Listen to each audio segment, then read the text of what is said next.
Assalamu alaikum wa rahmatullahi wa barakatuh. I pray that Allah Almighty grant each one of us the best of both worlds and grant each one of us hayatan tayyibah and make our future in terms of deen, in terms of dunya, better than our past. This year, the month of Ramadan has been a very unique month of Ramadan. The masajid were shut, so the a'mal of the masajid were established by us in the homes. Congregational prayers took place in the homes. The recital of the Quran took place in the homes. The establishment of Taraweeh at home and the tilawat of the Quran at home. So all the a'mal of the masajid, alhamdulillah, were established at home. Right now we are at the end of the month of Ramadan, and in a few days the month of Ramadan is to leave us. And we find that when the month of Ramadan leaves us, we have the tendency to become complacent and to drop the guard. And this is exactly what the nafs and the shaitan wants.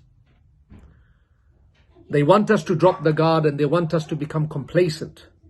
So all the ruhaniyat, all the spirituality that we have gained in the month of Ramadan through our ongoing endeavor is lost. We need to consolidate what we have done in the month of Ramadan. And one of the best ways to consolidate what we have done in the month of Ramadan is to maintain that practice. We may not be able to replicate what we were doing in the month of Ramadan, but we can do something similar to it. For example, in the month of Ramadan, if we were reciting 2 juz, 3 juz per day, don't give it up totally. Recite 1 juz. If we were establishing the 5 daily prayers in congregation with the Taraweeh, of course, outside the month of Ramadan, we're not going to establish the Taraweeh in congregation, but we can establish the remaining 5 prayers in congregation. So do not give up the a'mal of the masajid after the month of Ramadan in your homes totally. Maintain the a'mal.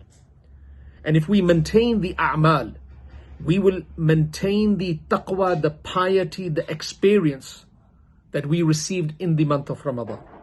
As we all know that if you put a utensil on the stove, it becomes hot.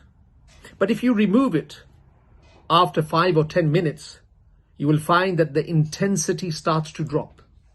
Right now, you and me are on the stove of Iman, the stove of Ramadan, and we can feel the heat of taqwa, piety and righteousness. But after the month of Ramadan, if we drop our guard and become complacent, we will find that these a'mal that we established, they will start to leave us. And the intensity of taqwa, the intensity of piety will start to drop. So consolidate whatever you have done by doing whatever you have done in the month of Ramadan afterwards. It is foolishness that a person goes to the gym and he works for 6 months and he loses all these calories and he loses all this weight and he becomes fit. But after becoming fit, he returns back to that ugly diet and he starts eating what he used to eat before. People will say that you are foolish. You invested so much time, so much effort. You used to pump the weights, you used to run on the treadmill. Don't give it up totally. Yes, open up the diet, but in moderation. Likewise, we're going to open up our life after the month of Ramadan, but it has to be in moderation. We can't give up the a'mal that we established in our homes totally. One of the greatest amals in the month of Ramadan is the giving of charity. As we have given charity in the month of Ramadan, maintain the giving after the month of Ramadan as well. There are many organizations. Donate towards these organizations. One of the greatest immediate rewards that we will receive of giving donation is that Allah Almighty will repel the masa'ib that are traveling towards us. Allah Almighty allow all that are listening to maintain taqwa outside the month of Ramadan and to maintain the a'mal of the masajid at home after the month of Ramadan. Take care. Assalamu alaikum wa rahmatullahi wa barakatuh.